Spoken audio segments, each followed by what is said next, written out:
What's up, Chumbags? Welcome to the HQ, and you're watching another episode, or listening to another episode, of the Respawn Station podcast. I am Nick Sivak, and I'm joined by Sri Kandula. Hello, everybody. And this week we have a bunch more topics about video games to discuss, like the Future Game Show. They had a recent showcase with a bunch of different games that we're going to talk about. Assassin's Creed is defying expectations and is selling pretty well. And a little old staple of the industry, Game Informer, is back from the dead. So before we get into all of that, Sri, how are things going with you? You know what, Nick? I'm good. Just choking up at that. It was a beautiful intro. It just got me very emotional. But was no, that stilted and awkward enough for starting this one off? No. You read the script just like Copilot wrote it. So I'm glad that we came through that. No, I'm doing good. I've been busy with something that no one, like maybe like 4 people total know that is happening. So that's been fun, but I'm not going to talk about that yet. We have 3 weeks until I'll kind of unveil what that is. So in the meantime, whatever free time I have that I'm not spending on that, I've been playing some video games. But before I talk about what I'm playing, Nick, as always, I'm going to ask you a very familiar question, but this time with a little bit more menace because I got a big fucking gun. What are you playing, Nick? Oh, I am quaking in my boots to make another pun there. Yeah. So gaming this week has kind of been, we talk about like our phases that we go through, right? And I've pretty much just been still playing the games that I brought up last week, Fallout 76, Sure. Red Dead Online, and Split Fiction. But I'm kind of bundling that as my online phase right now. I was playing a lot of single player stuff before. Now I'm into my online games for the next little bit, even though Split Fiction's kind of, a hybrid of those. Right. But yeah, unlike last week, I actually have more to say about these games now that I've put more than, a half hour to an hour into each of them. So I'll start with Fallout. The Ghoul update, as I mentioned last week, has been released. You can turn your character into a ghoul, which is the first time since Fallout Brotherhood of Steel, I believe, on the PS2 or Xbox. Oh, really? Brotherhood of Steel, you could turn into a ghoul? It's kind of like you don't turn into one. There's like a ghoul character you can select. That game is very weird. It's not like a typical Fallout game. I mean, through the power of mods or whatever, or sketchy character creators, you could get close to a ghoul, but this is the real deal. And I went ahead and turned my character into a ghoul. There's this little quest that you do. Oh, go ahead. Before you go in, do you have multiple characters in 76, or are you doing this on your main? This is on my main. I do have multiple characters, but the other characters were only ever for completing certain challenges at one point. Like there would be one where it was like, they don't do it as much anymore, but there would be like daily and weekly challenges for leveling up, and it would just be like easier if you had like a earlier character than a level 400 one like I had. So this I'm just doing on my main character. I'm really like kind of lax with my main character because I've gone through the entire history of this game with this character. So it's like at this point, it's just like, hey, new ghoul stuff? Sure, why not? Let's try to be a ghoul on our character. But yeah, is Fallout 76 part of your canon? Last question before you actually talk about 76. Is it part of your head canon? Like, do you play it with like, okay, yeah, this character that in Fallout 76 is in the Fallout universe, or are you just like, this is his own thing? Honestly, I've never really thought about it in that way. So I guess the answer would be no. Okay. I obviously consider the game canon, and I think some of the events in it are interesting. But then there's also parts of it where it's like the live servicey elements where there's like, a new power armor design like every month and everything. It's like that. Like I doubt all of those are canon like arm and stuff like that, obviously. So, Right. you know, you take a little from column A, you take a little from column B, and eventually there's something there that, you know, is immersive enough and is canon, I guess, in my head. Right. Yeah.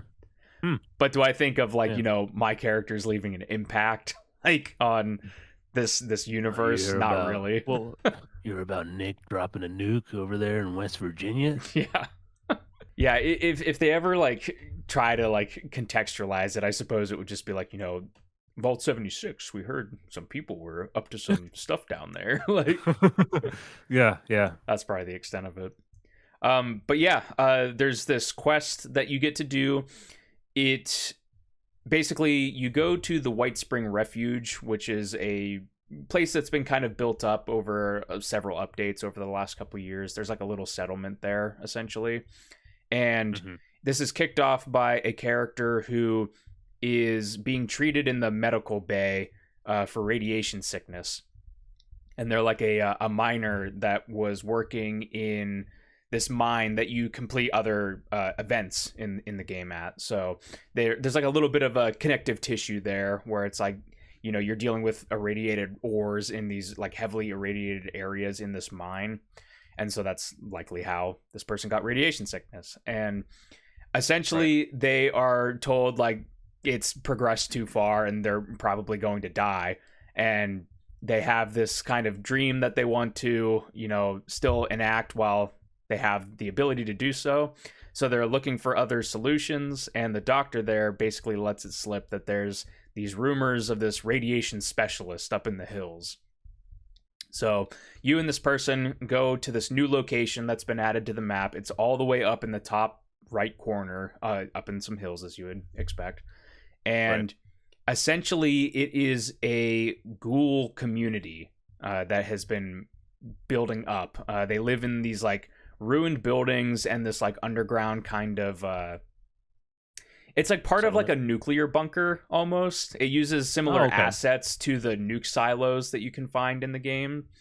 And actually, yeah, I think that's what it is. It's like a nuclear silo because there's an undetonated warhead inside. I see. Is that what the cause of the radiation, or kind of? It's basically whenever you're ready to become the ghoul, they have it in this chamber, and you take this chem that they have, and then you lock yourself in with this warhead essentially, and the radiation is supposed to like stoke the transformation into a ghoul, which is like kind of cool, when just like a cool concept.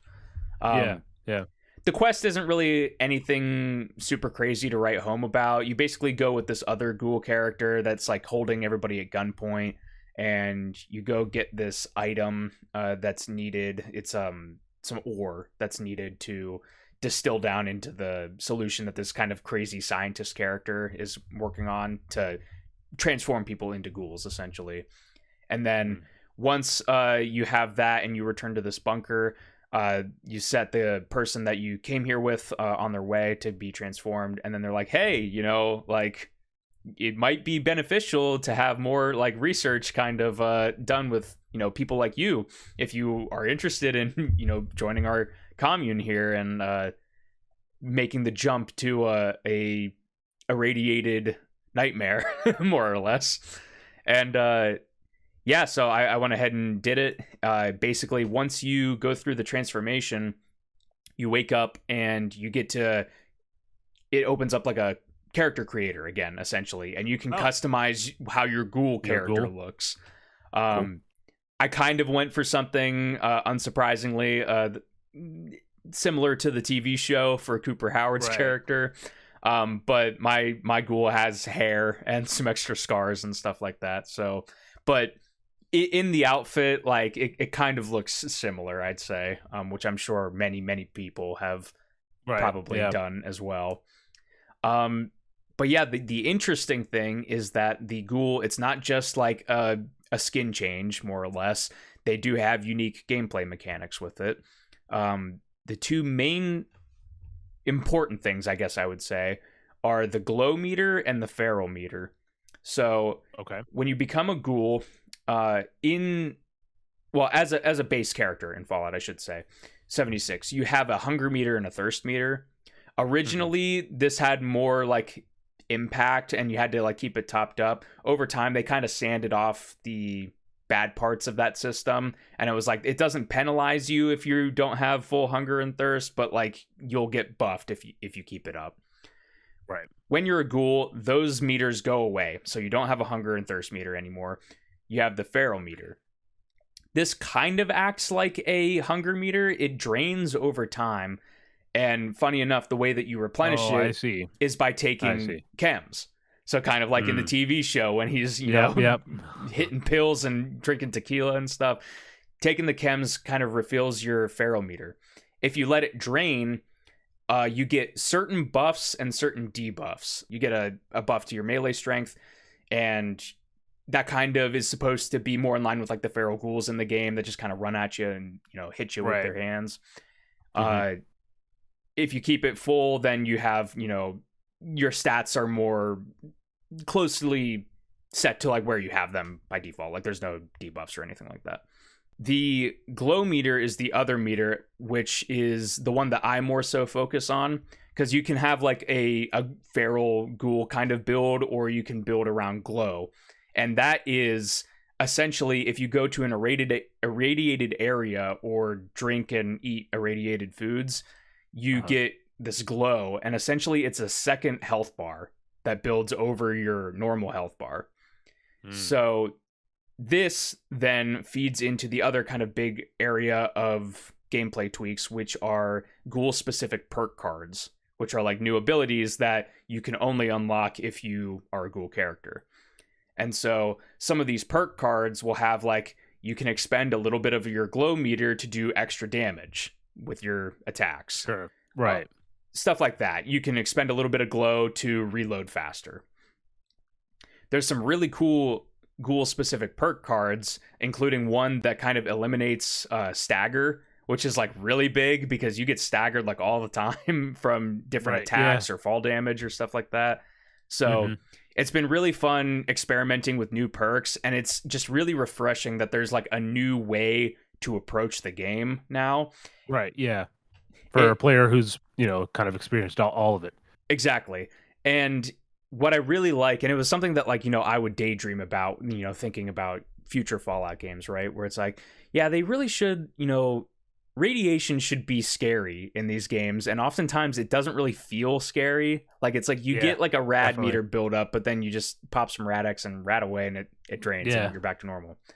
This does actually make you look at the environment in a different way, because just like today when I was playing, I was in an area, I didn't have any glow on my ghoul, so I was like just at my base health bar, and I was in the Toxic Valley, which is like this pretty irradiated area of the map in the north. They have the like orange rivers and everything's white, if you remember from when you played 3.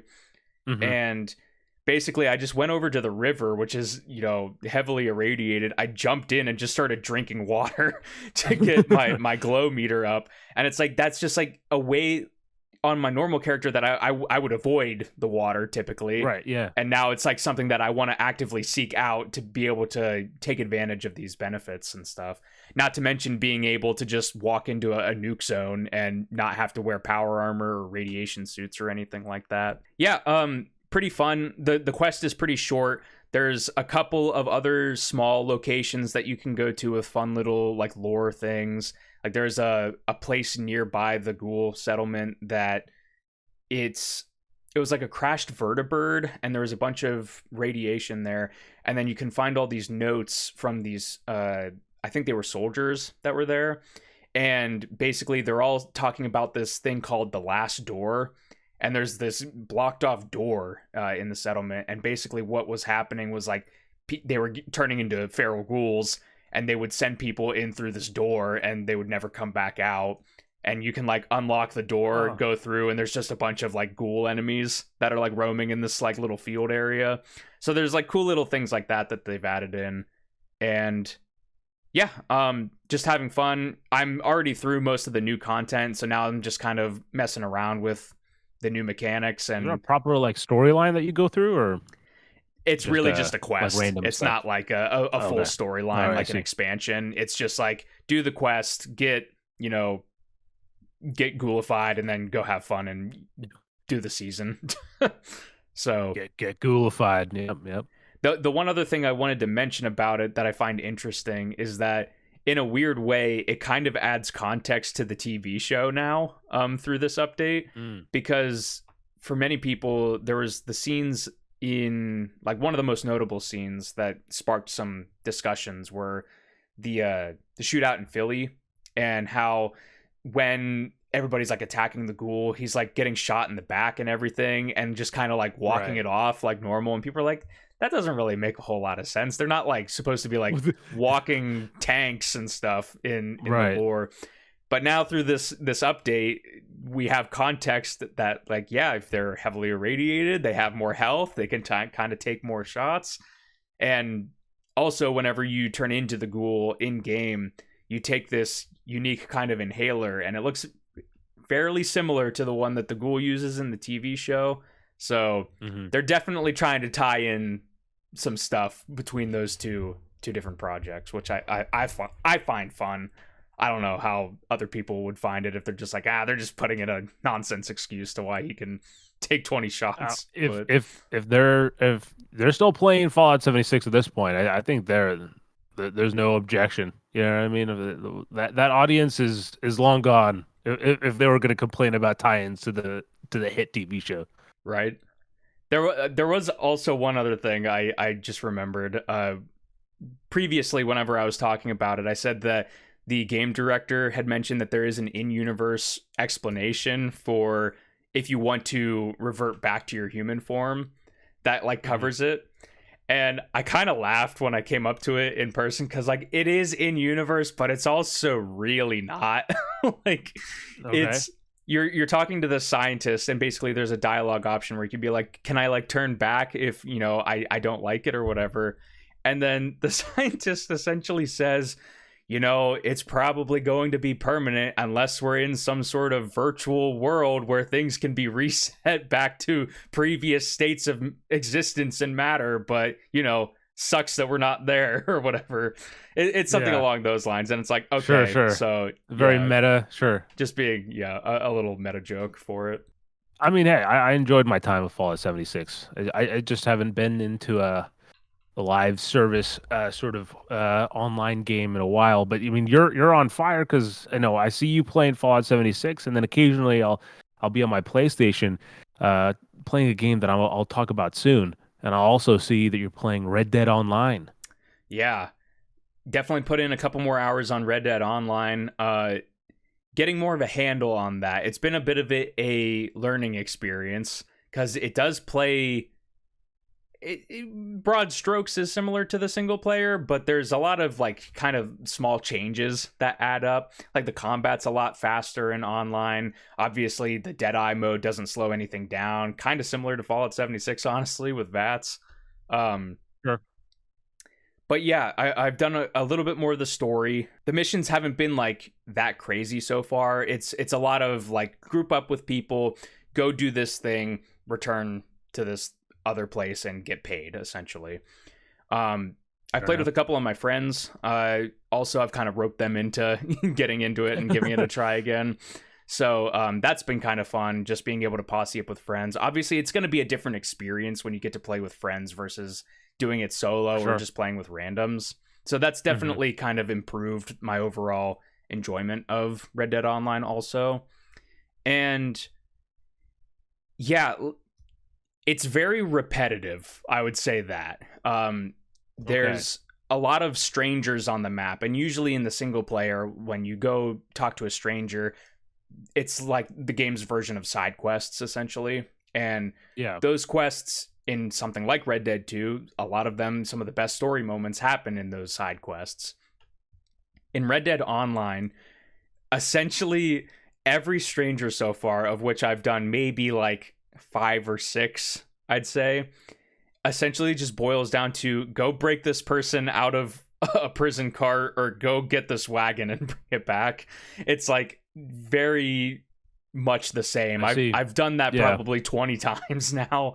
Like it's just so much of the same kind of thing. And again, like if you're playing with friends and everything, like that's not a huge deal. Like you'll just be Right, you're just having a talking good about time, and whatever, and yeah, yeah, like let's go spring this prisoner or whatever. So I'm not really expecting the world out of it, but yeah, so far we've really just been kind of palling around, going and defending these wagons, getting into some hijinks. making your own gang of outlaws. Yeah, I think you'll appreciate this. I think my goal for Red Dead Online is going to see through like the story and try to see as much of the kind of cutscene content that I can.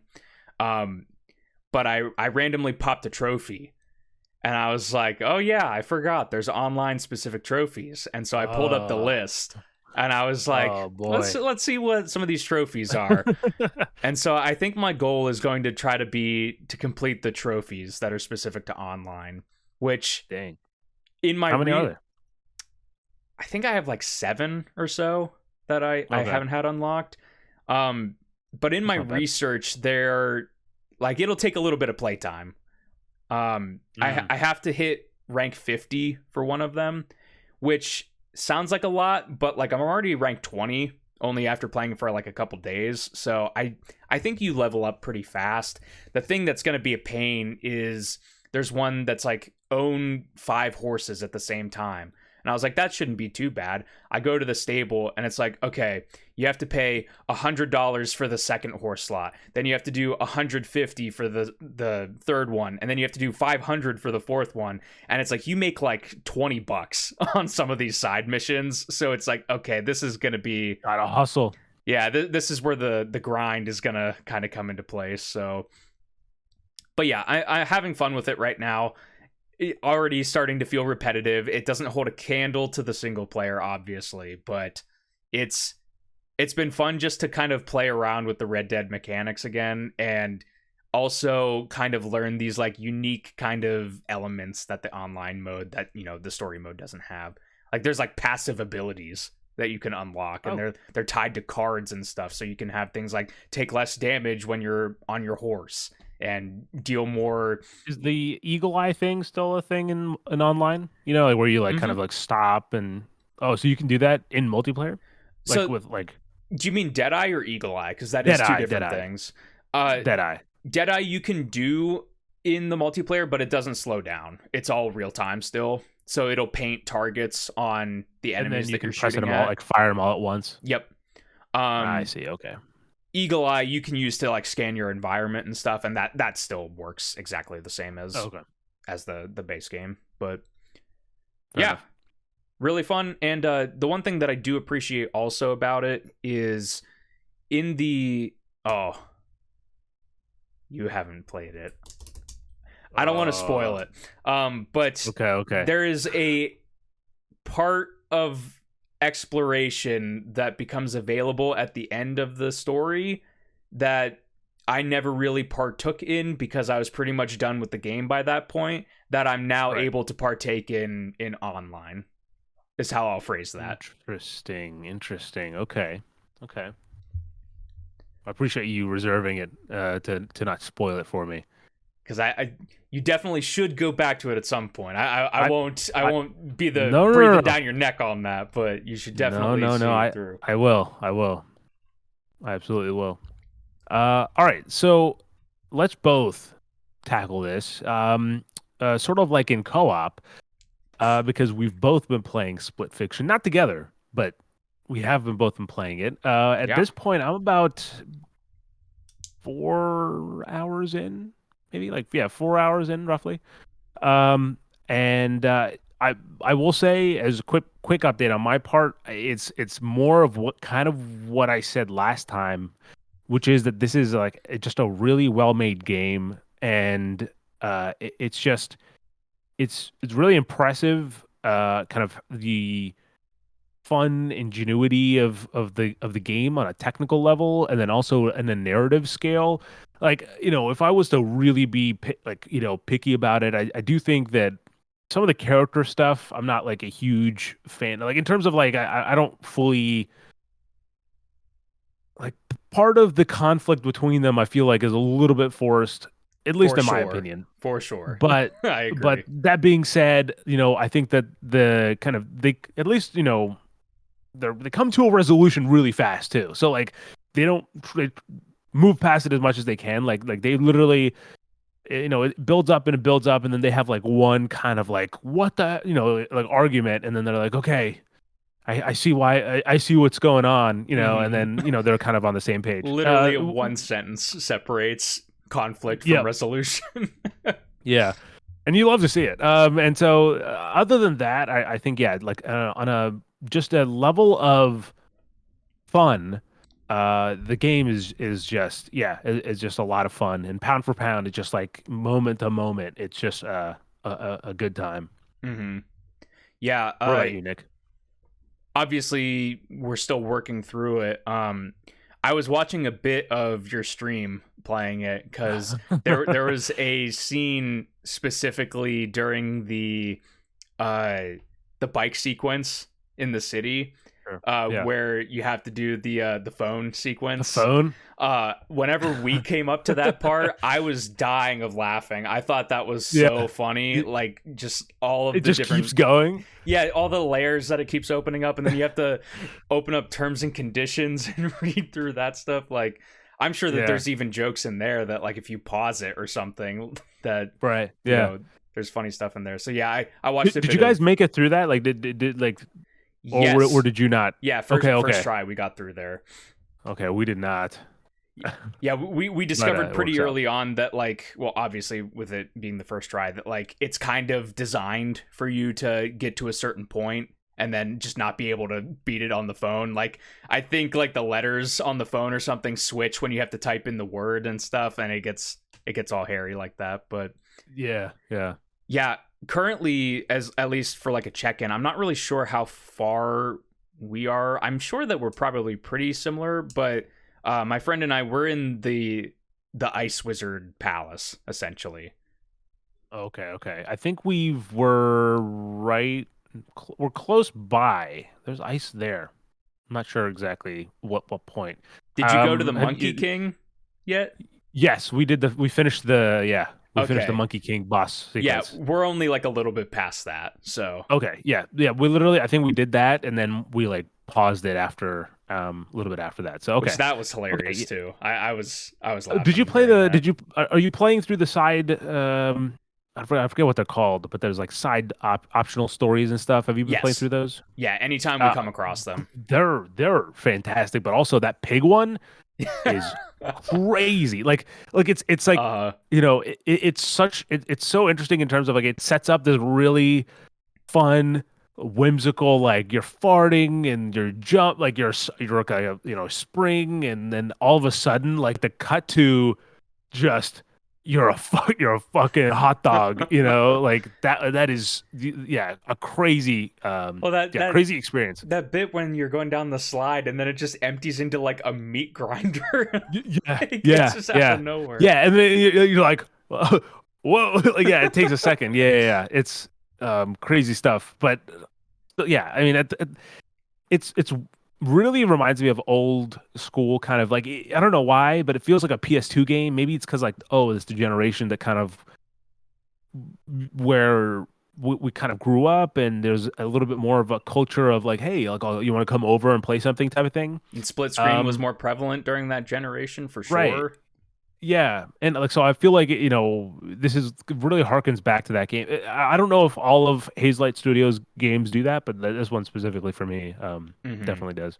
Also, the one thing that stood out to me while playing recently is the art direction. Like, there are some parts in this game that are just like incredible. And like it's not Yeah, the most, like, if you're like really holding like a magnifying I glass up to agree. it, I know it's not exactly. Yep. like a pixel perfect, like hyper Or like realistic a high game. texture. Yeah, yeah, But there are just certain shots, like I mentioned, we're in this ice castle thing, and you see it in the distance at several parts, and it has these giant like swirling clouds or whatever that look like rings of Saturn or something over yeah, the castle.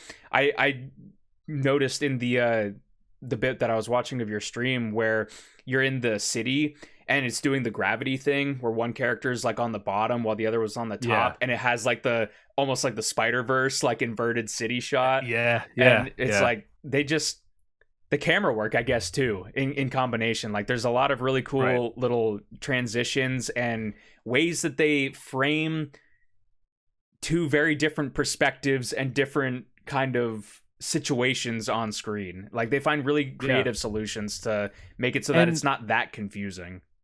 well, yeah, exactly. That's what I was gonna say. Like, it's impressive that they like there are some, especially in the city where like the gravity's getting all shifted around and like you're on different planes of kind of walking. Um, and it's really impressive that the game manages to shift through all of those, sometimes independently, sometimes together in one frame, and Hmm. not have it be super confusing. Because that's like a rest, like like even when you play a regular game, if the camera starts like freaking out, you're like, oh, yeah, this is fuck. I don't Yeah. know what's going on. Like like immediately it's like a hesitation. But this game is just it feels like, and maybe it's just the general kind of kinetic motion of the game. It feels like it's kind of always moving because you're pretty much always moving and Hmm. kind of follows you along. So maybe something with that, but yeah, it's done really well where it's doesn't hinder the experience at all. I will say, did you do? I think this should have been before the Monkey King. There's like a puzzle where one player spins a totem pole with platforms, and the other person has to like jump up the totem pole. Did you guys do that?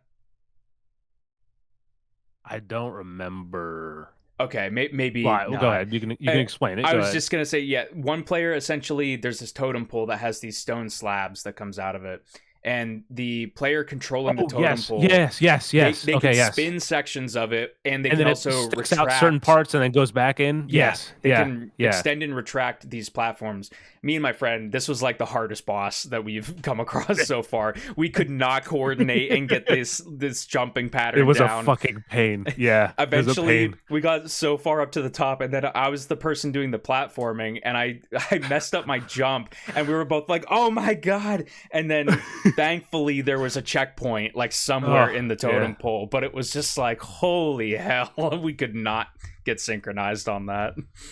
Yeah, no, that was I remember it now. As soon as like it started to click, yeah, no, I can clearly picture certain areas being a little frustrating. But yeah, we made it through. I think the one that caused us probably most frustration was there's I don't know, maybe it was just like the like stupidity of not putting the idea together. But it was like you're have to be the kind of axolotl thing that Hmm. you can be an ape or like the swimming thing, and then the other character has to like climb onto like a pole that then the axolotl like pulls around, Right. and like that sequence for some reason like there was a part of it where it was just like fuck like because you had to like take the person over to the flowers, Hmm. have them jump across, and then by the time the stick goes down and the piranhas eat that character, you have to make your way around and Hmm. jump to it, and that whole sequence was like fuck.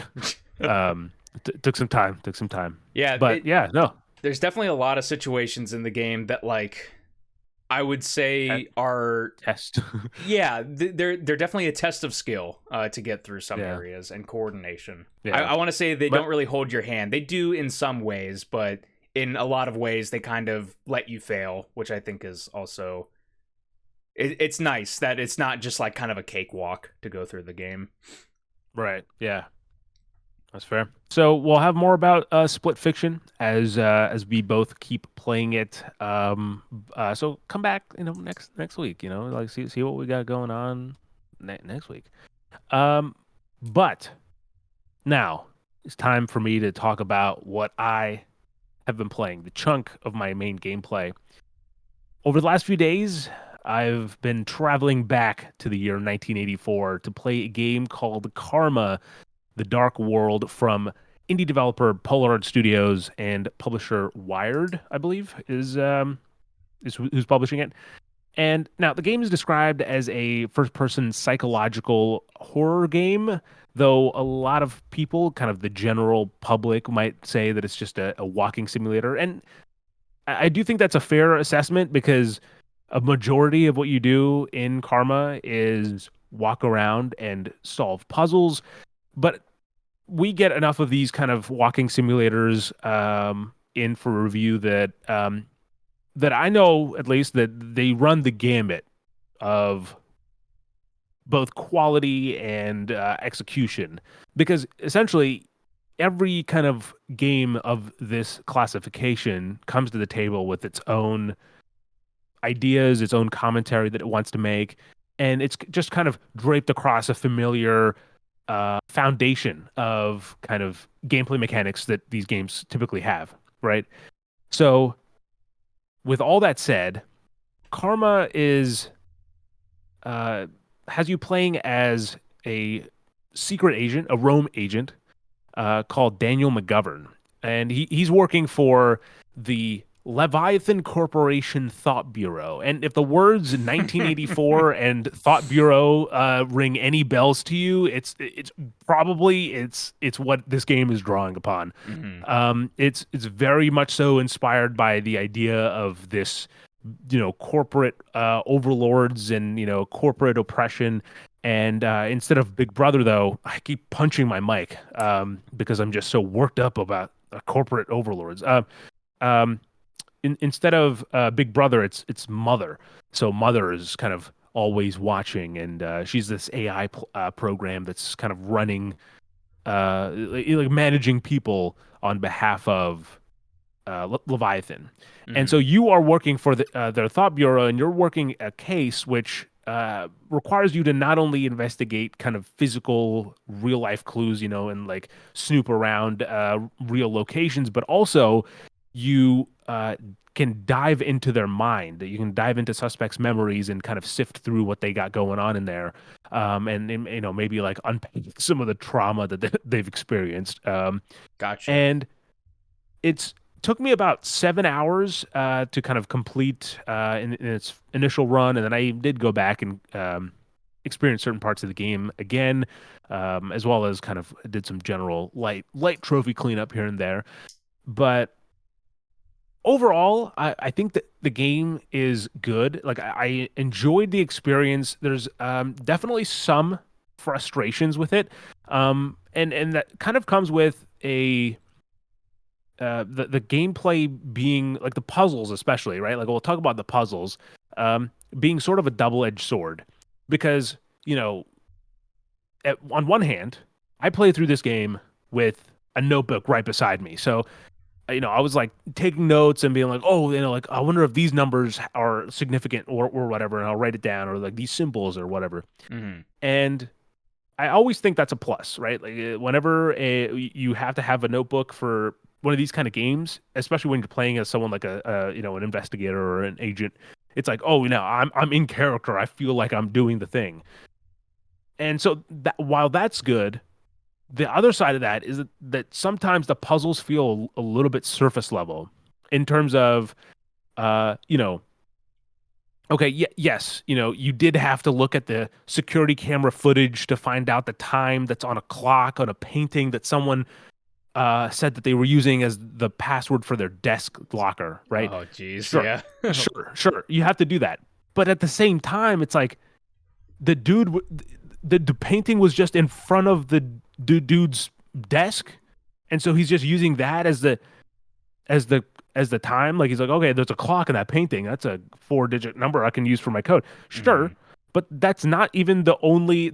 Okay, that is not the only clock related code in the game, nor is it the only time a locker drawer related puzzle has the answer posted above it.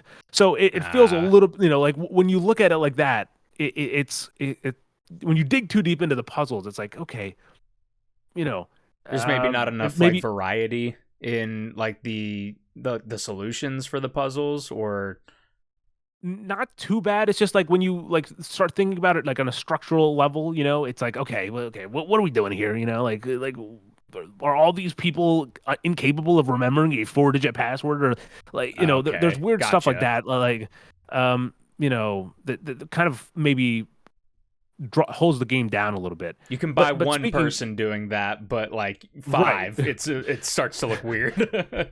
right, and especially when you have like, oh, it's like this big scientist, and like, oh, his the code to his office is just what's on the fucking clock, like yeah, that stuff is a little weird.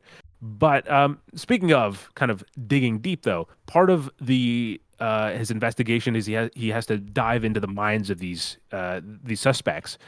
And what this allows the game to do is, right, like you already have a pretty commentary heavy narrative in terms of like the general world, like the real world in terms of the game's narrative is already like surrealistic. Like, you're walking around and like characters, just everyday characters are like pretty much human bodies, but they have like TVs on their heads. And so Okay. it's like it plays with that weird look to it as well. And there's a whole nother level to this game that I'm not even going to get into, and I'll talk about that in a second. But it has these really like, and some might say that it's like Kojima coded in terms of like how weird some of the stuff gets in this game. But because of the fact that diving into the subconscious and all that stuff is so kind of crucial to the experience, they can kind of get away with a lot. And so they do some really cool things visually that I really enjoyed. And while at first some aspects of it feel sort of like surface level too, similar to like what I was saying about the puzzles, Hmm. I do think that thematically the game for me lands more often than it does not. Um, there was like, certain storyline that I was like, okay, I see what they're doing here, that I wasn't super kind of I didn't buy into entirely. But then there's another one, like there's a storyline that you get into for Rachel Weisz, I think is the character's name. I thought that was really interesting in terms of like the way they showed that. And then also like there's a certain kind of you delve into someone's kind of past, I'll say, and that and the way it kind of ties into Daniel's own life, it's all kind of interestingly done. And so while I have now finished the game, it's been a few days since I've finished the game. It's still kind of like in my head of like, okay, what's the game trying to say? Maybe like for example, right, when you're coming out of a character's subconscious, there's this shot. So when you're going in, there's a shot of like you're going down this red tunnel. Hmm. When you're coming out of the subconsciousness, it has not only like a shot of like the red tunnel kind of like drawing back from the red tunnel or whatever, but there's also this overlaid real life video that's like, like kind of like, yeah, overlaid on top of the animation of like a drill kind of coming out, like a drill in ice coming out, like a real life footage. So it's like Okay. a conscious decision that was made, right? That's not like accidentally happening. It's a Hmm. conscious decision that's made to kind of evoke certain kind of imagery. And so I found that, and I think the way that the game uses its surreal images um, to kind of portray like corporate oppression, I thought was really interestingly well done. Um, and that being said, kind of putting a bow on it, the game does look really nice. For the most part, it's not like a 100% in its kind of like execution. There's definitely some rough edges. Like voice acting is fine for the most part, but like the lip sync is rough. It doesn't always line up, and so that kind of maybe takes a little bit to get used to. Hmm. Um, and there's some kind of jagged edges you can kind of tell as you play, but for the most part, again, it's an indie team, and I think they've done a really interesting job of at least trying to say something that is worth thinking about. And I think for the most part, they do it well enough where it doesn't feel too kind of like by the books or surface level, as I was kind of saying. There's sometimes where like the audio won't be mixed quite well either in terms of for example, your character is going through this vents, right? And whenever you go through the events, there's like this automatic sound that they play of like the character, Sure. like that kind of stuff. But then there's one particular sequence where the character is also saying something, right? So like the character will be saying like, "I Gotcha. have to get out of here," and then like, like both of them are going at the same time, and it's like it's a little weird Uh-huh. like that way. But the final thing I'll actually say is actually about the ending. I think the last act of the game, not in terms of like pacing. I mean, literally, like there's act one, you play a prologue, there's act one, act two, part one, act two, part two, and then act three. The last act is predominantly cutscenes. And the game, I think, goes for probably 20 minutes longer than you expect it to go. Another thing that's very Kojima coded.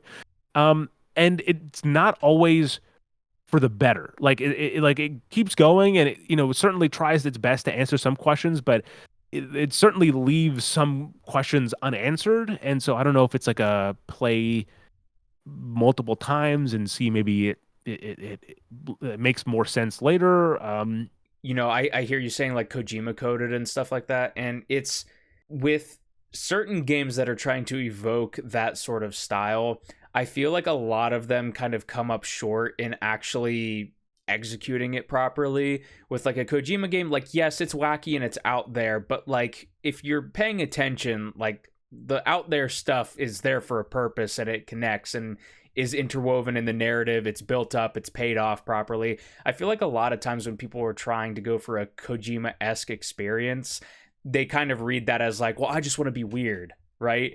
And so Yep. that's something that like I feel like, I don't know, you're saying that like it works more than it doesn't as far as the game goes, but like it still maybe is not quite hitting that total interconnectivity that something like this would require. Yeah, and maybe it's part of it is since you brought it up, you're extending the conversation, not me. I think like the fact that it's set in 1984, right? Like you're working for the Thought Bureau. Like there's a certain level of like, you're not like you're playing with pre-established kind of archetypes and storylines and just kind of general setups. And so that changes things a little bit more than if you were saying, "Hey, this is a totally different place. This is a totally different world. We're not like it does its own thing. It might have had more ground to stand on because there's two. There's the last thing I'll say. I promise about the game. But there's two types of baggage I want to talk about. Right. The first is the baggage of setting and tone and just general. Yes, I'll say setting for now. The baggage that the setting comes with, for both in terms of both place and time, is huge. Like you set a game during certain periods of time, like certain years, and immediately it's like, oh well, I wonder if it's about this, or I wonder if it's about that, or like 1984 is certainly one of those dates. And then same thing with like a place. If you're putting something in like, oh, this takes place in the corporation, or it's like under a Soviet rule, like whatever. Like there's certain kind of expectations and baggage that comes with that you inherently have to deal with. And then another part of that, the other baggage is the baggage that players bring to the table. I think Sure. the big part of what makes or breaks a walking simulator, and I think there's a wide smattering of results in terms of sometimes a game will really hit with a player, even if the general public is like, it was okay, I guess, because the specific baggage that the players bring into the table is like, oh, this relates to me. Like I get this, and I relate to this, and I feel like this video game's talking to me in ways that no other video game has. And so all that kind of has to be considered. So I'm sure there's going to be someone who's like, "Oh, I really understand what this game is saying to me," and like, and they connect to it deeply. But by and large, if you're just kind of looking at what's there, it definitely does. It doesn't always have a lot of meaning behind some of what it's trying to say. But when it does, and when it kind of feels like it's saying it, what it wants with its whole chest, it is very It fun to hits. play and interesting. Yeah. All right, that was the big one. That's what I've been playing, kind of mainly over the last few days. And by the time the game is actually currently not out as of when we're recording, but by the time you're watching this, the game will be out on PlayStation 5 and PC via, I think it's both Steam and Epic Game Store. And then there's an Xbox release date that'll come out some other time. There's no kind of date on that yet. But the other game that I've been playing mainly over the last 2 days, since I've beaten Karma, is Avowed. I've been playing more Avowed, and I'll have you know, Nick, okay? I am How Long to Beat says the game takes 18 and a half hours to beat. And I am about 3 hours past that time. And so it must mean I've beaten the game because was how long to beat says 18 and a half hours. No, I'm still not. I'm not there yet. I probably have maybe I don't know, like 3, 4 missions left until I fully kind of cross the finish line.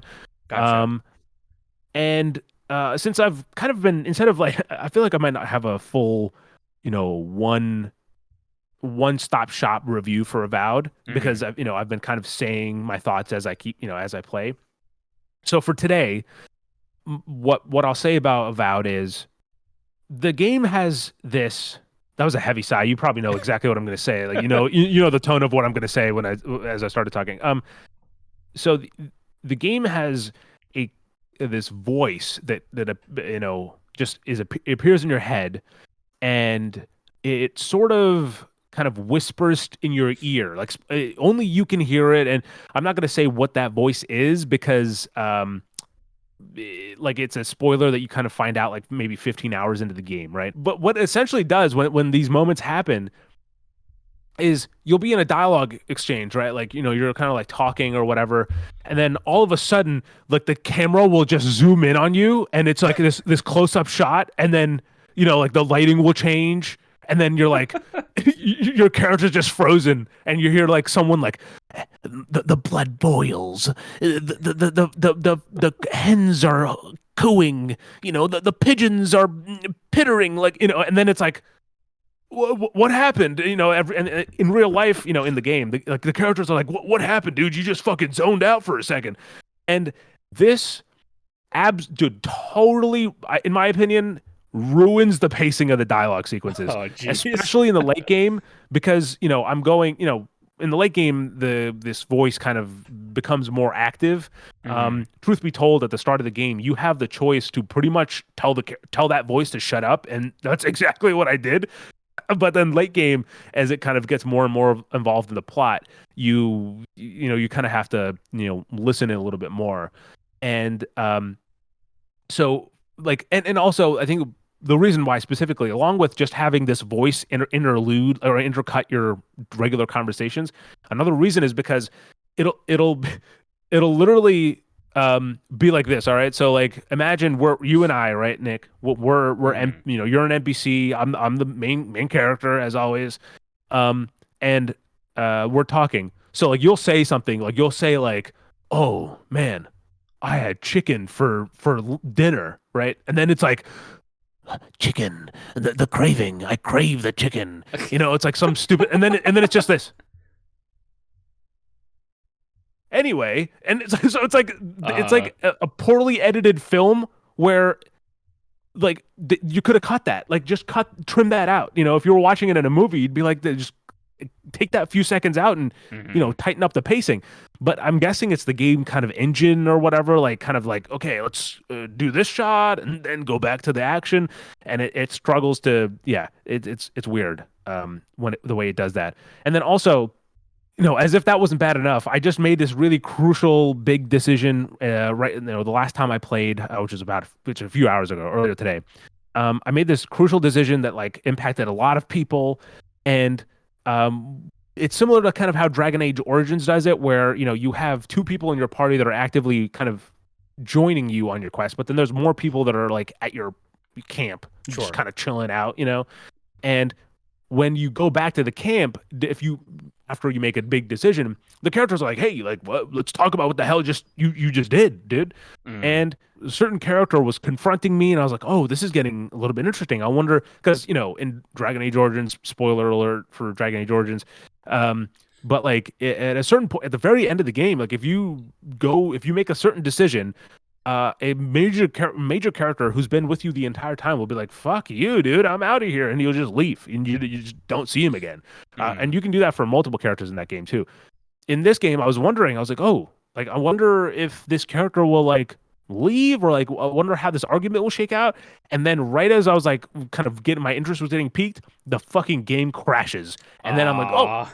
let's see where this goes." And I go back, I load back in to see where it saves me, and it's at the camp, but the dialogue is gone, at least as far as I know. So I don't know if something was going to happen, but it hasn't. I don't know if I go back to the camp, it'll kind of reinitiate those conversations or whatever. I hope at least, but Mm.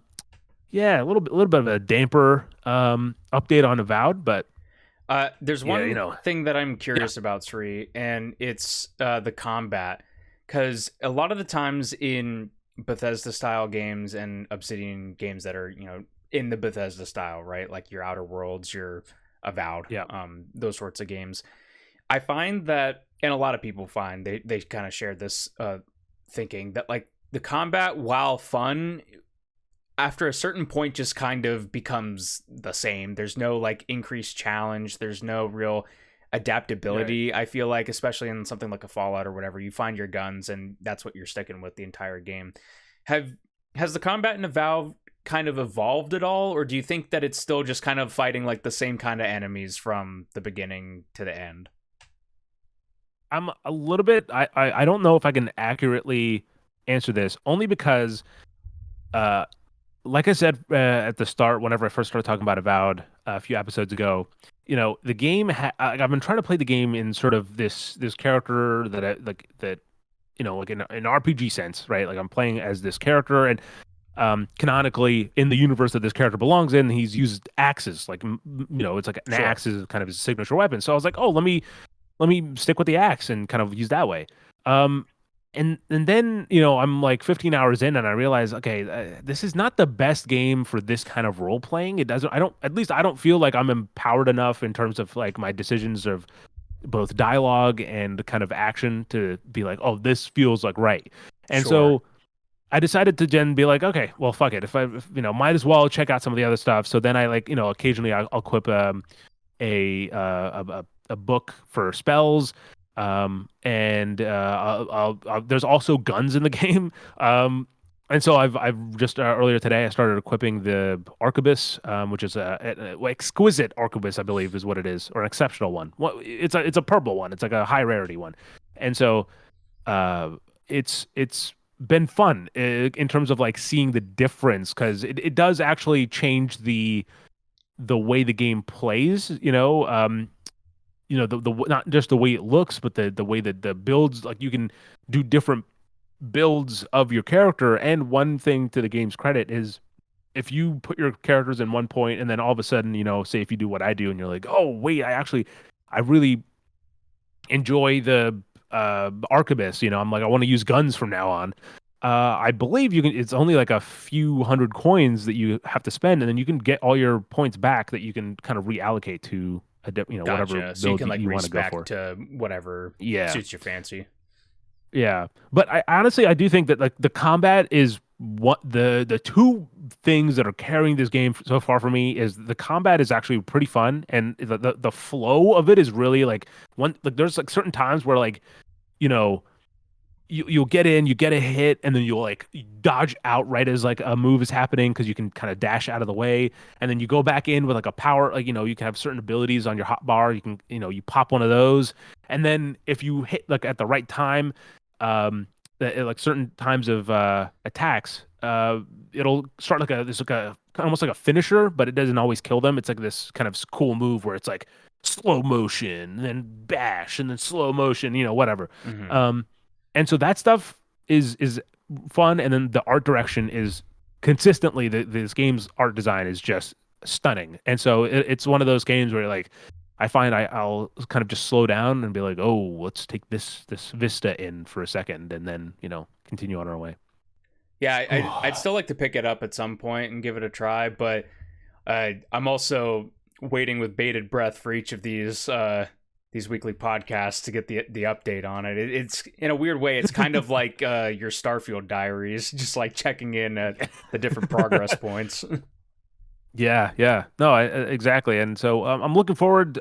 Maybe if by the next time we talk, I will maybe have finished the game. So unless some other game comes in for review and I get sidetracked, but yeah, there's your Avowed update for this episode, and we have a wowing factor of games to talk about in terms of news. But before we do that, let's take a pause, get a drink while you hear about this week's sponsors.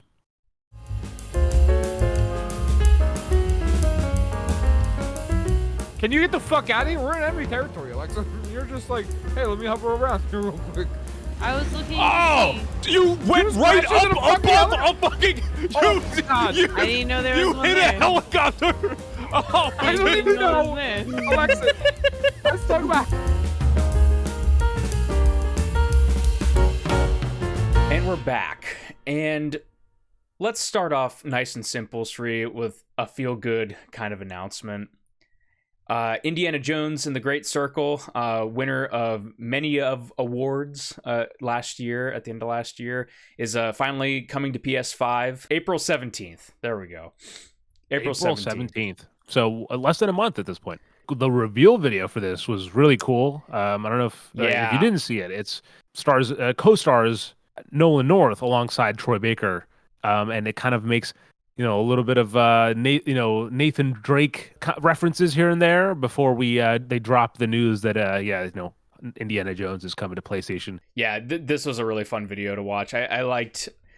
At first, I didn't quite get it. Like Nolan North was there, and I was like, "Oh, does he play like a role in the game that I didn't know about?" Like, obviously, Troy plays, Indiana Jones and everything. Indeed, yeah. But I was just kind of like, "Oh, that's kind of interesting." And then whenever he was like hinting at like selling to the highest bidder, the stuff that you get, I was like, "Oh, they're doing like a Nathan Drake thing." I get it. Okay. Yeah. So yeah, it was a fun little cheeky announcement that I enjoyed. But for a while, I was, obviously I was kind of interested in this because of the Todd Howard connection, but also I've played machine games, other like Wolfenstein games, and I'm a big fan of those. So ever since the gameplay kind of deep dive that they released, where they kind of got to go into what the game actually was, because for a while, like a lot of the trailers would come out and people are like, I don't really know what this Indiana Jones game is actually going to be like. But whenever they, went into like exploration and there's like side areas and, you have your combat, but your stealth, and it's about kind of outsmarting your enemies, kind of like Indiana Jones. I was really kind of gripped from that point. But I've specifically kind of held off. Like I was like, maybe I'll get Game Pass again, and I'll PS5. Yeah, I'll get Game Pass, and I'll play all these other games that have been coming out, like Black Ops 6 and everything. But I just never got around to it. And now at this point, like, yeah, I'm gonna want to play on my TV on my couch, and yeah, I'm really looking forward to hopping in and giving it a try, especially after all the good praise that the game got. Yeah, I will entirely admit, right? Like I haven't played enough machine games to really kind of have blind faith in them. And actually, I'll say that the two machine games this is going to sound terrible. The two machine games that I've played. The first is Wolfenstein: The Old Blood, right? It's called The Old Blood. Yeah, that's the one that's in the Castle Wolfenstein. Yes, and then I've played a majority of, like, probably 75% of Wolfenstein Youngblood. So pretty much polar opposites. And so for me, I was a little bit more hesitant on Indiana Jones and the Great Circle.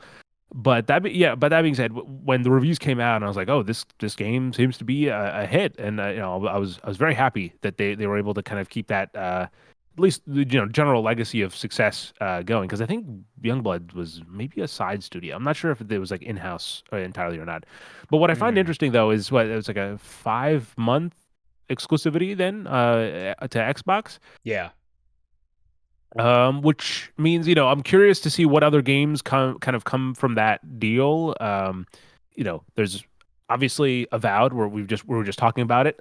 I would be highly shocked if Avowed didn't come to PlayStation at some point. Yeah. Right. So like, and how many months, it's probably maybe based on like the likelihood of success, right? Like Indiana Jones, it's like, oh, it's going to sell on PS5. Like that's 100%. There's an audience there for it. So that makes sense that that'd come a little sooner. Avowed, I don't know. Maybe we'll see it in summertime or something. When things get cold a little bit. Another thing I'm curious about is, Starfield. Just recently, I believe, and I don't know the details. I'm not super into the Starfield community.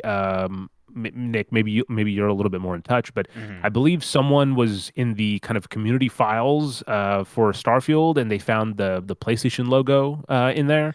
So what that so was, it's on yes. the community creations, so like the modding Oh, system. okay. On one of Yeah. those mod pages, they had a PlayStation logo like enabled. So it's not like a direct confirmation, obviously, because those are like fan submitted and implemented, but the Right. existence of a PlayStation logo in the the site's tools or whatever, Right. that's a little Yeah. bit of a tell. And yeah, kind of what you're leading to. Like, Starfield's definitely coming to PlayStation 5. Like, I think it was enough of a success on Xbox and PC that they'll be like, yeah, we'll probably spend some Right. time Yeah. porting it, and like there's plenty of fans that are still only on PlayStation that'll get it. Right. And there's also, kind of sticking with the Bethesda Xbox exclusive stuff. There was news that there's a Oblivion remaster along like like on the way. And some reports even say that it could be out as soon as or be announced as early as by the end of this month. And out probably by summer. I'd be curious to see if those are all true. I would love if we get like a true proper remaster, right? Like not like a kind of not necessarily a remake either, but like I don't want to just see like slightly upgraded graphics. I want to kind of a good overhaul. I would love to kind of go into Yeah, that game. this Oblivion remake remaster thing, it's been like a very poorly kept secret the last couple years. I mean, this leaked Yeah, like because it was also a in their while court ago. documents when they went to court over all that stuff. Mhm. I think there was also some kind of hints about this happening. So Yeah, I'm closer in the community on this one, so I've seen like a bunch of stuff. There's been like LinkedIn profiles that have talked about like gameplay tweaks and stuff that have been made for this remake and everything. So yeah, the release strategy is definitely like the interesting thing with this. It's like, Todd Howard has been in interviews where he's like, I would want my release to reveal window to be as small as possible. And then obviously Right. Starfield kind of bucked that trend because they had to, announce this brand new Yeah. IP, and they kept showing it for the last couple of years. But it being a remake or a remaster of a known game, like, it certainly would be interesting if it's just like, hey, this is actually real and go play it. Like, that would be certainly interesting. No, and I think that would be I would love if games more games had a tighter like announced to release window. Mm-hmm. And in a best case scenario, the best surprises are when games get shadow dropped, like Devolver Digital did earlier this week with a Look Inside, a brand new horror RPG that looks really, really interesting. I haven't actually played it myself. I've seen a few people kind of dive into it. But yeah, sorry, Look Outside. Right, Look Outside, because the whole thing is that there's you don't want to look out anyway. Mm-hmm. But Look Outside is just part of kind of the big week that Devolver's had. So, Randomly, Nick, as our resident Devolver expert, how about we dive into Devolver Digital's week? So, big Devolver fan, obviously. Older listeners of our last iteration of the podcast can attest to that. Just randomly, like, Devolver just started announcing stuff this past week, and it was like a bunch of different things. So, in their last Devolver Direct, they announced a game called Possessors, I believe. This is from Heart Machine, the Hyperlight people, and this is like that kind of stylish looking 2D sci-fi-ish beat 'em up-ish kind of game. This got announced that it's going to be releasing on PlayStation 5 later this year. Skate Story, which is one that I've personally been really looking forward to for like several years now, ever since seeing GIFs of this on Twitter. That's also going to be launching on PlayStation. I guess it was maybe only going to be PC for a while, but that's also getting a PlayStation port. No confirmed dates for either of those yet. Again, that GTA effect is still strong even for a company like Devolver, but both of those are getting PlayStation ports. As you mentioned, Sri, Look Outside, this horror RPG pixel art kind of wacky game just shadow dropped, so they're just like, yeah, you can go play that now. And then also they released a demo for Force Strike, which I believe was also at the last Devolver Direct. I'm not 100% I'm remembering that properly, but this game is like a 2D pixel art kung fu kind of game where you are essentially envisioning the combat encounter in your head, and it allows you to practice these combat encounters, and then you do it for real once you've had all your practice put in against these enemies. This also has like, beat 'em up and, item kind of interactions. It kind of gives me not exactly this kind of, sensation, but it kind of reminds me of like Katana Zero or something, where like these games that are like, you'll die in one hit, maybe like a Hotline Miami where you die in one hit, you reset, and, kind of challenging, and the gameplay loop is kind of overcoming this challenge and then seeing all of that work play out in front of you, more or less. So yeah, really weird. And then they also have like Gorn 2, which is one of their VR games, was getting like some announcements and some trailers I saw. And this isn't necessarily an announcement, but I'll bring it up as well, which is Enter the Gungeon, one of my favorite roguelikes, probably my favorite roguelike, is also published by Devolver Digital. And they had a sale going, and this game has its like highest concurrent players ever. And it's several years after the fact. They had it on sale, I think, for like $1.50 or something on Steam. And yeah, they were just like, everybody's tweeting just like, yeah, we have a lot of people playing the game right now. And it's awesome to see that that's still kicking. I really want to see a new game from that team. Yeah.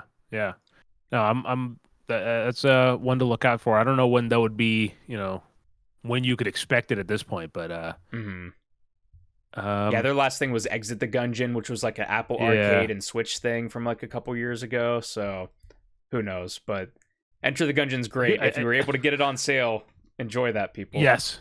Yeah. I do appreciate that Apple, both like their TV and their game stuff, has like a surprisingly good like hit rate of like games or TV shows that are like really good, that are eventually like, or I guess big enough to like, okay, break past the general restrictions of the Apple ecosystem to be like, oh, actually you should check this out. Usually, like, thankfully the games that kind of are in Apple Arcade that then end up start out as exclusives that are critically acclaimed, they often kind of make its way out to other platforms afterwards. But it's funny how often that happens, though. Like you said, like there's so many that just pop up, and it's like, yeah, this game's awesome. It is Apple Arcade though, and everybody's like, see you in a year and a half. Yeah. Yep. Exactly. So with that, we have so there's a few different kind of ways we can go from here, because there's some quick hitter stuff, like the fact that Split Fiction is getting a movie, and that there is a bidding war to see who gets it. This is not at all surprising. It feels like the movie is, it feels like the game is made to be into a movie. Like it's inherently cinematic. It has a typical Hollywood bad guy. It's got some, protagonists that are sure flawed, but like they're, kind of endearing in their own ways. It's two forces that are like inherently like, oh, they don't get along. They're different people, but they're actually that's perfect for each other. So it's got everything going for it. I'd be curious if, obviously it's a bidding war. I'd be curious if like it actually ends up happening, right? Like we'll see how that works, because, especially with something like this, I feel like it's really, if you give a live action adaptation of this thing, it really goes down to the actors and how the casting of their chemistry and stuff. It has to really be make or break. I was reminded when looking at headlines to include in our rundown, I was reminded seeing this that It Takes Two was also in the talks to get a movie adaptation as well. And just sitting here talking about this with you, how funny would it be if, like, I would never expect this, but how funny would it be if a movie adaptation of one of Joseph Fares's games got nominated for an Oscar? And how awkward or how amazing that sort of a scenario would have been. Yeah. Oh man. But Yeah, That would be amusing. Yeah, I think if it's in the right hands, I think it could happen. I can see it. I obviously don't think like the split screen angle would make any sort of like Though you just translation. know that they have to do it. Like there's got to be at least one split screen shot where it's like, oh, I see it's referencing the game. I guess you're right. Yeah, like they could do something, and who knows how the game will go. But like maybe it's like one person's in the sci-fi, one person's in the fantasy, so they're like cutting back and forth over the split screen. Yeah, I could see it. Yeah. Um. Yeah. Like I mean, I think of a movie that came out last year, called The Fall Guy, starring Ryan Reynolds and Emma Blunt, directed by David Leitch. They have a really cool split screen kind of moments, like a montage, maybe a conversation, a split screen dialogue that I think you know what? Actually, David Leitch would be a fantastic person. Actually, I'll throw it out there. And if it happens, I called it. Anyway, there's that, and then there's also the fact that Assassin's Creed Shadows. We talked a little bit about how last week it was reviewing pretty well, but now it's selling pretty well too. Um, it sold 2 million, or sorry, it had 2 million players, which again is very wordy in terms of like, oh, it's not sold 2 million copies, because it also means if someone has like Ubisoft Plus or Play or whatever it is, Mm-hmm. you can also play it that way. But that being said, overall, this is a very successful Assassin's Creed game. It's right behind Valhalla, but Valhalla is like the best-selling, Assassin's Creed game of all time at this point. So, Mm-hmm. it's well on its way, and I've heard, I think the general kind of conversation around the game still seems to be positive.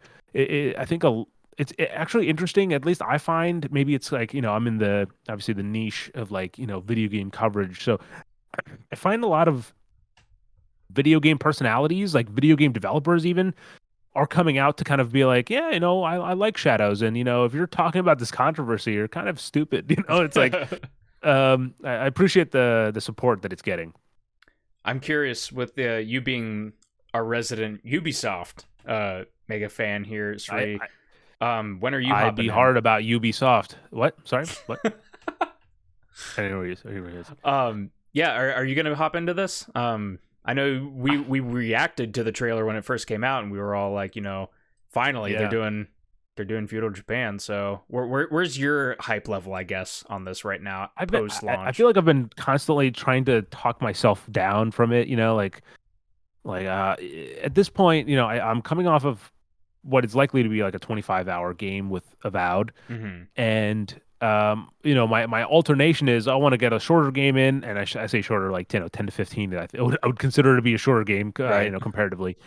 And so for me right now, I'm actually like for some reason I'm really interested in playing Mirage. Like I mean, I just bought it too, so that's kind of adds to that as well.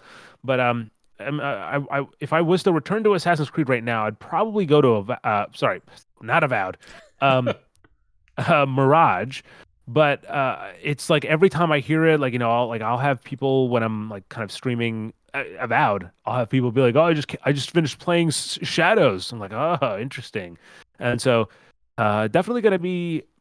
I don't know. There's like I'd probably say like there's a 60-70% chance that one of these episodes I'll come in. I'll be like, "All right, so Assassin's Creed Shadows," it's very likely. But I'm follow this space, Mm-hmm. Stay tuned.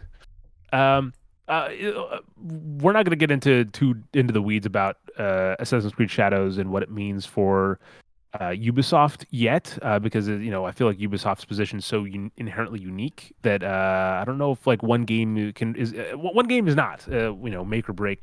But what is interesting is what I've heard is that essentially Ubisoft is trying to take their IPs that they own, spin them off into a different company that company would be a separate company, a separate entity that would be running like licensing their games out independent of Ubisoft, which essentially would mean that like the I forget how to pronounce the it's a very French Canadian name, isn't it? The Gimos? Yes, there you go. Them.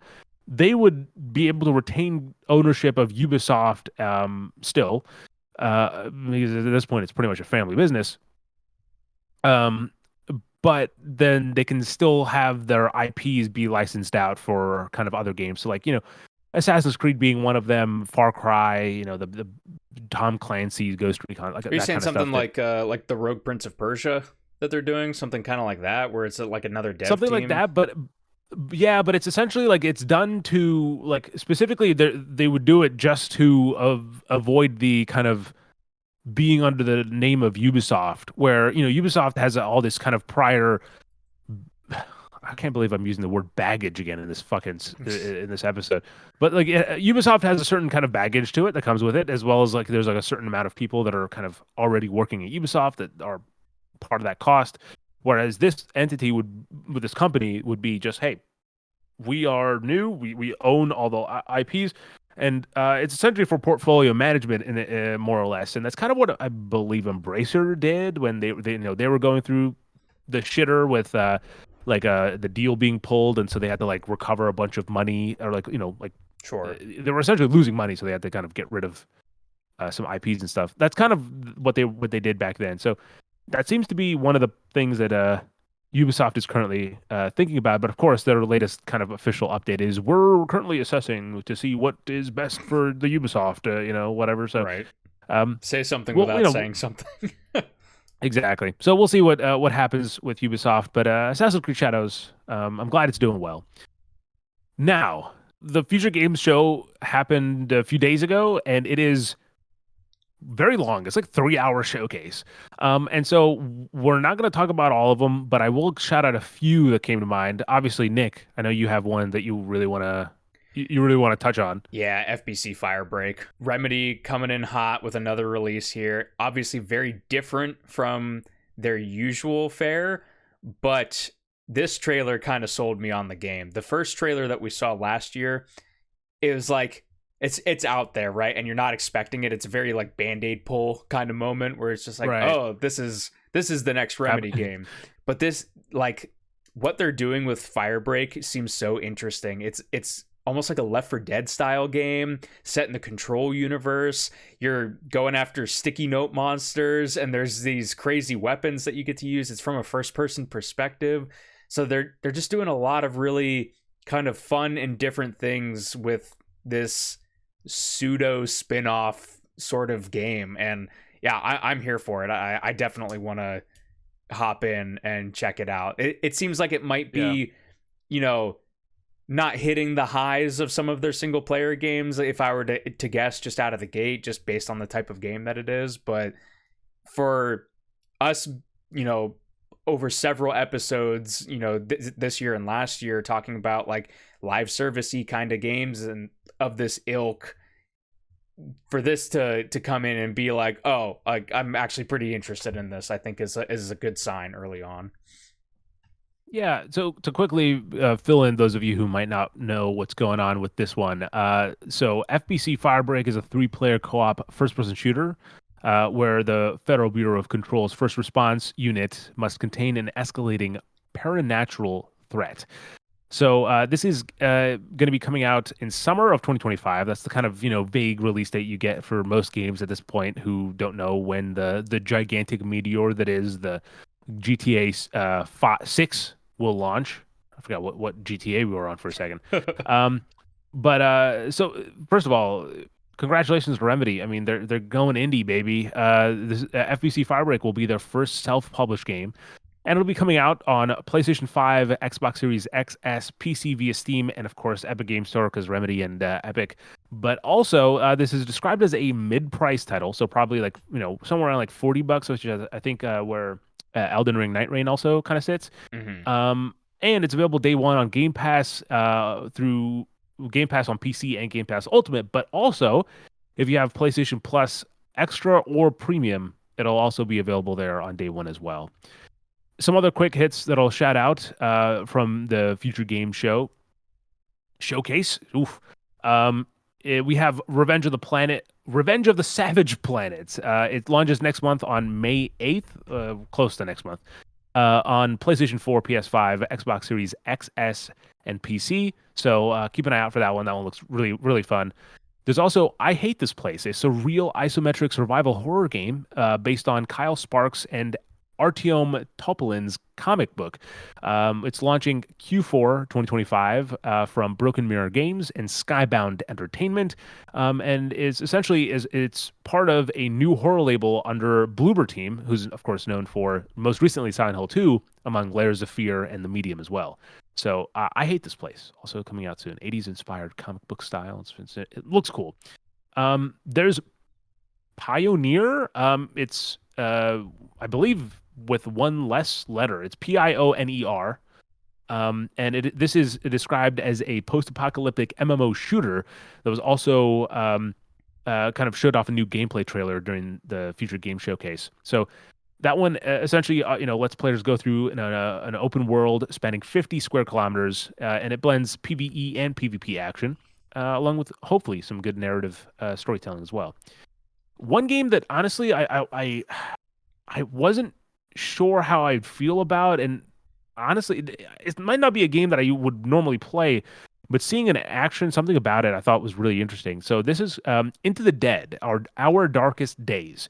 It's a side-scrolling zombie survival game from developer and publisher Pickpock, not TikTok, and it arrives in PC via Steam early access next month on April 9th on a Wednesday. It's again a side-scrolling zombie game. It doesn't feel like it's a game I'd normally be interested in, but something about the way the characters move and inherent kind of design, at least in the trailer, I think sold it really well. Going through, all right, there's also Painkiller. Painkiller's coming back. So this is a new spin on the classic action shooter, and it's coming out fall 2025 for PS5, Xbox Series XS, and PC via Steam. And it's a if you don't know about Painkiller, it's a fast-paced first-person shooter set to a metal soundtrack. Just kind of intense action, and it's also going to be co-op, and I believe it's not going to be a full-priced game either. At least that's what I believe. They were saying this on Twitter. I believe the developers were talking about it, but yeah, it's launching this fall, and it's coming from 3D Realms. Yeah, it's kind of funny. It's like it's a Doom clone, but not like an old Doom clone. It's like a modern Doom clone, which is kind of interesting. Yeah. I'm looking forward to seeing how, kind of that. Hopefully that game sticks to landing because, well, like I said, I just got into Doom. I bought I have the Doom anthology now, and along with a nice little steelbook to go with it. But I'm always down for a nice kind of action-packed first-person shooter. Hopefully one that, while being retro, can stand on its own two legs. We've talked about enough retro shooters on this podcast at this point. To last a lifetime, honestly. And so there you go. That's some of the highlights from Future Game Show. But again, it's an extensive show. So if you got like a few days and you need entertainment mixed in sporadically, then check out the full game showcase. Game Informer, they're back. Hooray! I know. And Game we had a whole in memoriam episode last, the preseason, whatever you want to call it, season 0. Don't we feel silly now? where we had if you don't know, a few months ago, Game Informer, which was formerly owned by GameStop, was shuttered, and it was it was closed with no manners and respect. It was closed without archiving any of the stuff that they'd previously done. So the website was not only down, but the website was up, but instead of being able to read any of the articles, it just led to this generic thing about how Game Informer was no more. But a few days ago, they started the Twitter account came back, and they were kind of hinting at something happening. And earlier today, they made the official announcement that Game Informer is back, and that 100% of the old team is back with them. And this is this is possibly the best possible way that this could have worked out in terms of not only is the team back, not only is Game Informer in general back, but they're going back to do print and digital magazines, which is awesome. Their physical magazines are great. Which now, by the way, GameStop sells for $2.99 each. I think you have to buy them individually, even if you have a membership, which is weird. Nice. But they're independently owned. And I believe they have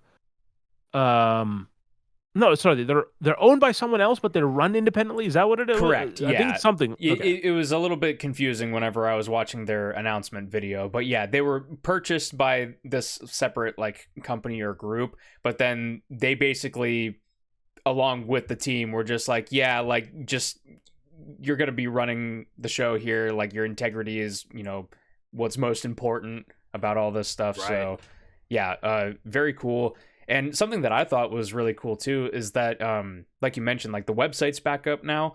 And if you go over there, you can find a whole bunch of new reviews and articles that were created in the interim of when the site was down. So I saw that they have like their game of the year or whatever for 2024, kind of like their highlights and all that, and just like a bunch of other modern reviews that the site would have covered if they were still in active work, I guess, as long as it was oh wow, they have reviews out for Monster Hunter Wilds, Wanderstop, Avowed, and Assassin's Creed Shadows. Yeah. Now, Nick, did you see these reviews? No, I haven't clicked into them at all. Guess which scored higher of those four? Actually, yeah, of those four. I'm going to guess. I'll throw Yakuza Like a Dragon in there as well. Pirate Yakuza in Hawaii. Of those 5 games, AC Shadows, Avowed, Wanderstop, Monster Hunter Wilds, and Like a Dragon. I'm between Wanderstop and Monster Hunter. I'm gonna give it to Monster Hunter. Dang, you are correct, but I'll have you know, Nick, that it is 0.25 in the lead. Tied for second place is Like a Dragon and Assassin's Creed Shadows. Nice. So the Assassin's Creed Shadows beat out Avowed in Game Informer's eyes. Interesting.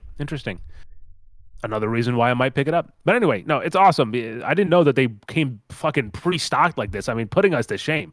But also it makes sense. They also have a lot more. They have a larger, they have a larger team, so yeah, no, that makes sense. But I'm so happy that Game Informer's back, and it's really like I genuinely like along with kind of being hosting this show and kind of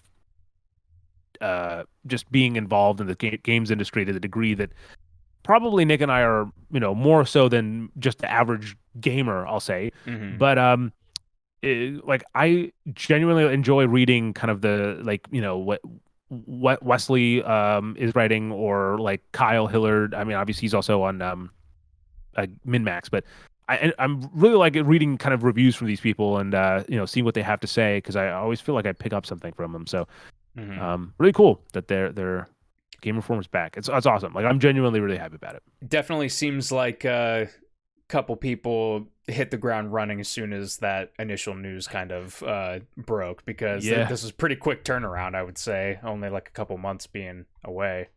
So yeah 100%. So really awesome. 100%. Check out Game Informer if for some reason you're watching the Respawn Station podcast but you don't know Game Informer. Yeah. Alrighty, and then something else that happened today. Dreamhaven had a showcase. Yeah. Do you know what Dreamhaven is, Sri? No, because I didn't either. I've heard about it. I've heard about it. Kind of come through like osmosis. I've heard people talk about Dreamhaven, but I really don't have much background. I don't have a lot of background for that kind of the Blizzard kind of legacy kind of people branching out, which seems to be what this is. Yeah, so I'd seen Jeff Keighley was tweeting about this Dreamhaven showcase, and it was something that he was going to be a part of as well. And essentially what, I don't know if this was in the lead up to this or not today, but he mentioned that this game that we're going to talk about that they announced, Wildgate, he wanted to have this for the Game Awards in 2024, but it just wasn't quite ready yet. So they did. It was one of those trailers that kind of slipped through the cracks. But essentially, to take it back a little bit before getting into Wildgate, Dreamhaven, because both you and I were unfamiliar with this. They are a new publisher. As you alluded to, it is headed up by Mike Morhaime, who was the ex-CEO of Blizzard. And this is based on their description and conversation that Mike and Jeff had at the beginning of this little showcase is they are a publisher that's kind of working with like indies, but they also have internal dev teams that are working on games, and they're also offering like consultancy for other projects and that sort of thing. And yeah, they showcased a couple of games up front that they are sort of publishing. One of them is Sunderfolk, which is that kind of what is it? It's like a RPG, but like kind of like a tabletop game, video game almost. There's a couple other things in there, but also Wildgate, like I said. This was kind of like their focus game for today, this world premiere for this game called Wildgate. And I kind of wrote in our rundown here that it essentially feels kind of like a space Sea of Thieves almost from the trailer. It's a first-person kind of crew-based game. You pick a spaceship that your crew is operating. You're going into this area of the galaxy to find these prime artifacts, and essentially other crews and ships can come in. You can get into combat with each other almost in a very like Sea of Thieves way. They show shots in this trailer of like parts of the ship breaking, like you could smash the window and get inside like an opponent's ship. You can get on these turrets and everything. You can fly the ships around. It has a kind of like a cartoony art style. It's not like hyper realistic or anything, but yeah, just a kind of like a crew based first person shooter. Loot, you're going and getting loot, that sort of like an experience. Did you catch the trailer at all for this one, Sri? I only watched it right before we did that. What did you think of it? I thought it looks cool. It's one of the, I feel like, but like it's similar to how you're saying, like it's, I've seen Sea of Thieves so many times, and I'm like, oh, it's a game I'll check out, but like I know the odds for me to check it out are like just super low. It's very low on the kind of priority poll for me, and I think this kind of falls similar. Like it looks cool, and I'm sure there's gonna be some kind of cool moments from it, but I don't know if it's not higher on my priority list. Yeah, I'm a little bit conflicted on it because, you know, what worked for Sea of Thieves is that it was a pirate game when pirate games weren't popular. And so in addition to it being like, you know, messing with some interesting gameplay systems, it was also like, oh, here's a pirate game you can play with your friends and everything. This, I think, has a bit more of an uphill battle that they have to go through because... I mean, they're competing with a quadruple A game at this point. You know, like they have to fight with Skull and Bones.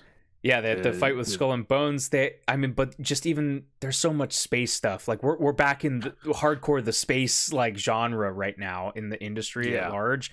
And so it's just like even when you're doing like interesting things with physics or interesting, you know, group dynamics with different weapons or, you know, different systems like they show off in the trailer, it's like I was watching it and I was just like, man, and you know me, like I'm a stickler for titles, and Wildgate I'm not sure is like that I'm not sure that's gonna stick out in my head when, you know, a couple months go by and it's like, yeah, remember Wildgate? I'm gonna be like, what?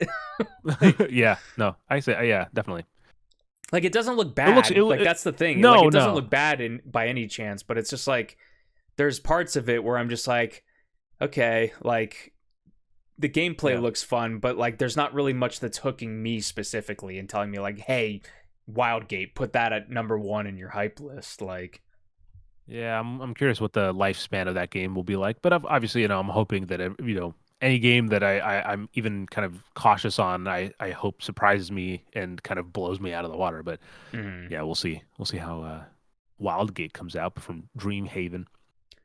Alrighty, yeah, a bunch of different topics there this week, Sri. I know I was a little bit scatterbrained in this one, but you know, we tried our best. I think we had some good conversations in there. There was a lot of random news bits that we wanted to get to. So yeah, lots to talk about, but it's okay, Nick. After the show, I'll dive into your brain and we'll have a Kojima mushroom trip session together, and then I'll know who you really are under that mask. But I hope you guys enjoyed, as always, another episode. Probably, I think we've somehow ended up in roughly the same time zone after the first gigantic, return to form that we've had. So, hopefully, you guys enjoyed as well. Thank you guys for the support on this show. Again, any comment, any kind of interaction helps out the show because it's brand new. We got to show YouTube that we know what we're talking about, and so. Hope you support it. Shout out to the sponsor for sponsoring this episode. They are the best, honestly. The sponsor, incredible. But with that said, until next time, as always, Nick, take it away. Do the outro. I know you got it in the back of your mind. Have a good night. A good. This is not the episode to do this on. Good. It's a good morning. Good Have morning. A good night. A good morning. Night, and no. By the way, you got it right. Yes, good night, good morning, and a damn good time. See ya.